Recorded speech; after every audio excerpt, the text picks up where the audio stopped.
AIIMS শুধু নয়, আমার কাছে যে তথ্য আসছে গোটা দেশের বিভিন্ন এইমস থেকে আমাদের প্রতিনিধিরা, চিকিৎসক যারা রয়েছেন সারা ভারতবর্ষের, তারা প্রতিবাদ শুরু করছেন এবং তারা বলছেন যে মমতা বন্দ্যোপাধ্যায় প্রশাসনিক প্রধান হিসাবে যেভাবে লোক খেপাচ্ছেন এটা দুর্ভাগ্যজনক। এই মুহূর্তে ডক্টর চৌধুরী আমাদের সঙ্গে লাইভে যুক্ত হয়েছেন। কল্যাণী এইমসের চিকিৎসক faculty member doctor Arindam Chowdhury. অরিন্দমবাবু, আপনার যে বাইটের অংশটা সেটা আমরা শুনছিলাম, এটা তো মারাত্মক তথ্য।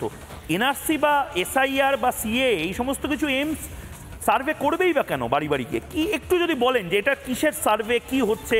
সাইকিয়াট্রি ডিপার্টমেন্টের এইচওডির সাথেও আমরা যোগাযোগ করার চেষ্টা করলাম, একটু যদি বাংলার মানুষকে সহজভাবে বলেন ডাক্তারবাবু।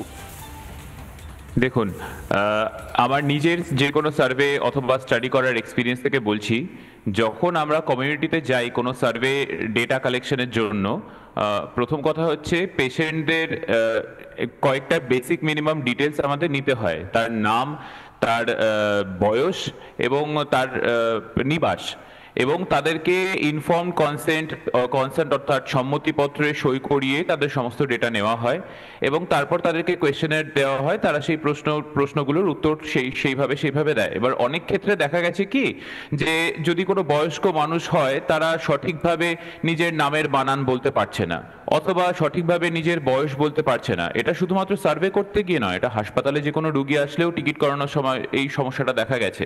তো সেক্ষেত্রে তাদের যে কোনো পরিচয়পত্র, যে কোনো আমাদের দেশ প্রদত্ত যে কোনো বৈধ পরিচয়পত্র দেখে তাদের একটি বয়স এবং নাম বসানো হয়।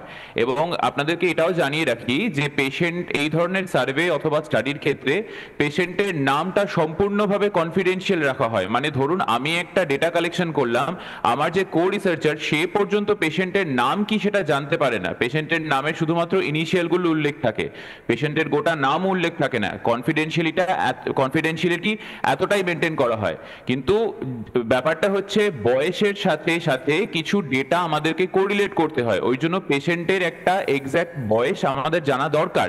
এক্ষেত্রে স্টাডির ক্ষেত্রে সাবজেক্টের এক্স্যাক্ট বয়স আমাদের জানার দরকার, কারণ বয়সের উপর অনেক কিছু নির্ভর করছে। স্টাডি কি কোনো অ্যাসোসিয়েশন পাচ্ছি কিনা, আমি কোনো বয়সের ক্ষেত্রে এই রোগটা বেশি হচ্ছে বা কোনো বয়সে এই রোগটা কম হচ্ছে।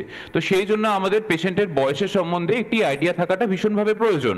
তো সেই জন্য আমার মনে হয় যে ঘটনাটা ঘটেছে, যে হয়তো কোনো জায়গায় গিয়ে এইভাবে পেশেন্ট কোনো সাবজেক্টের বয়স বা কোনো কিছু জানতে চাওয়ার জন্য পরিচয়পত্র, যে কোনো পরিচয়পত্র দেখাতে বলা হয়েছে ক্যাজুয়ালি। সেটা কোনো অফিসিয়ালি যে দেখাতেই হবে এমন কোনো ব্যাপার নয়। যদি সাবজেক্ট নিজেই বলে যে না আমার বয়স এতই, আপনি এটাই লিখুন, তাহলে সেটাই লিখতে হবে।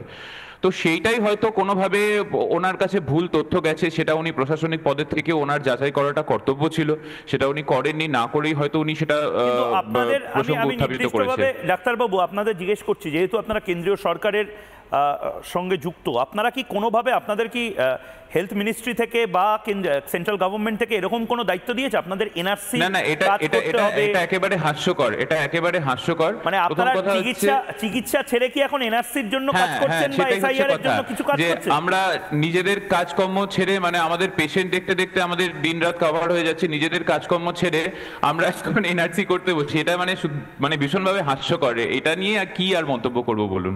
বেশ বেশ, অনেক ধন্যবাদ আপনাকে। নানা ধরনের কন্টেন্ট দেখার জন্য লাইক করুন, শেয়ার করুন আমাদের ফেসবুক পেজ, সাবস্ক্রাইব করুন আমাদের ইউটিউব চ্যানেল। পাশাপাশি অন্যান্য ব্রেকিং নিউজের জন্য অবশ্যই চোখ রাখুন রিপাবলিক বাংলায়।